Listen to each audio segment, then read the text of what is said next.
నమస్కారం. ముఖ్యంగా మోసూరు వలస గ్రామ ప్రజలకి, మహిళలకి, గ్రామస్తుల 50 మందికి పేరు పేరున నాయకు హృదయపూర్వక నమస్కారం తెలియజేసుకుంటున్నాను. ఇవాళ ఎన్నికల ప్రచారంలో భాగంగా మేమందరం కూడా మీ గ్రామం రావడం జరిగింది. మీరు మా పట్ల చూపించినటువంటి అభిమానం, ప్రేమ, అనురాగం మరవలేనిది. తప్పకుండా మీరు మమ్మల్ని గెలిపిస్తే మీ అందరూ రుణం తీర్చుకునే విధంగా అన్ని రంగాల్లో అభివృద్ధి చేసి మీలో ఒకరుగా, మీ కుటుంబ సభ్యుడిగా ఉండి మీ జీవితాలను బాగు చేస్తారని మీకందరికీ కూడా సభాముఖంగా తెలియజేస్తున్నారు.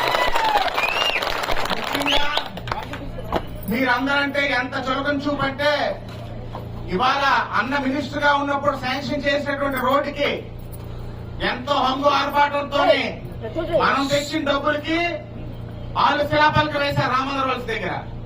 సరే, శిలాపలకం వేశారు, రోడ్డు పూర్తి చేశారా? ఈ రోజు కూడా రోడ్డు పూర్తి చేయలేదు. తప్పకుండా మీకందరికీ నేను చెప్పొచ్చేది ఏంటంటే, రేపు రాబోయేది మన ప్రభుత్వం. మీ అందరి అభిమానం ఉంటే నేను ఎమ్మెల్యే గెలుస్తాను. ఆ రోడ్డు పూర్తి చేయడమే కాకుండా ఆర్టీసీ బస్సు నడిపించి మళ్ళీ మీ ఊరు వస్తారని.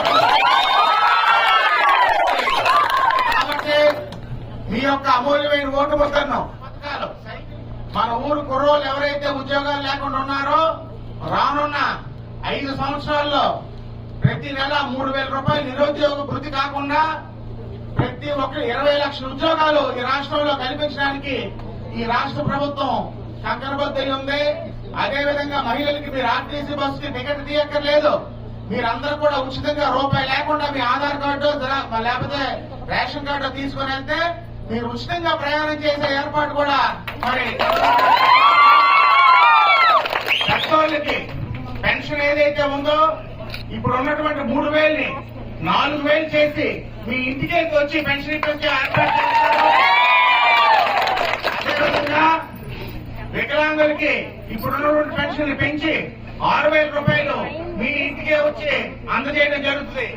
కాబట్టి ఎవరైతే ఇచ్చిన మాటలు తప్పిపోతారో వాళ్ళు కాకుండా ఇచ్చిన మాట నిలబెట్టి ఎవరైతే మీకు పనిచేస్తారో మీ యొక్క అమూల్యమైన ఓటు ముద్రను సైకిల్ గుర్తుపై వేసి మరి ఎమ్మెల్యే అభ్యర్థిగా నన్ను, ఎంపీ అభ్యర్థిగా కలిసే డబ్బలనాయుడు గారి ఇద్దరిని కూడా అత్యధిక ఓట్ల మెజార్టీతో గెలిపిస్తారని మోసూరు వలస గ్రామ ప్రజానికాన్ని 50 మందిని కూడాను 2 చేతులు జోడించి హృదయపూర్వకంగా కోరుకుంటూ మరోసారి పేరు పేరున ప్రతి ఒక్కరికి నా హృదయపూర్వక నమస్కారాలు తెలియజేసుకుంటూ సెలవు తీసుకుంటున్నాను. మన గుర్తు జై తెలుగుదేశం. మీ అయ్యంలోనైనా మరి అలాంటివి ఎప్పుడు జరగకుండా చూసుకోవాలని ఏ రోజు కూడాను ఇన్ని సంవత్సరాలు తెలుసు. పార్టీలు ఎలక్షన్ అప్పుడే ఎప్పుడు కూడాను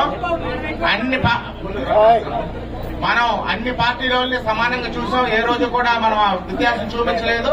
తప్పకుండా ఏ బిల్లు అయితే అయిపోయో ఆ బిల్లులు చేయించే బాధ్యత నాది. నేను మీకు మీ గ్రామం నడబొట్టి మాట్లాడుతున్నాను. పార్టీలు అనేవి ఎలక్షన్ 2 రోజులే ఉండాలి. కానీ మన పంచాయతీల్లో కొంతమంది వల్ల 365 రోజులు 5 సంవత్సరాలు కూడా పార్టీలో కక్షలు కాన్స్టిట్యూషన్ పెరిగిపోయి మీకు ఆ పరిస్థితి రాకుండా చూసుకునే బాధ్యత నాది. ఓకే.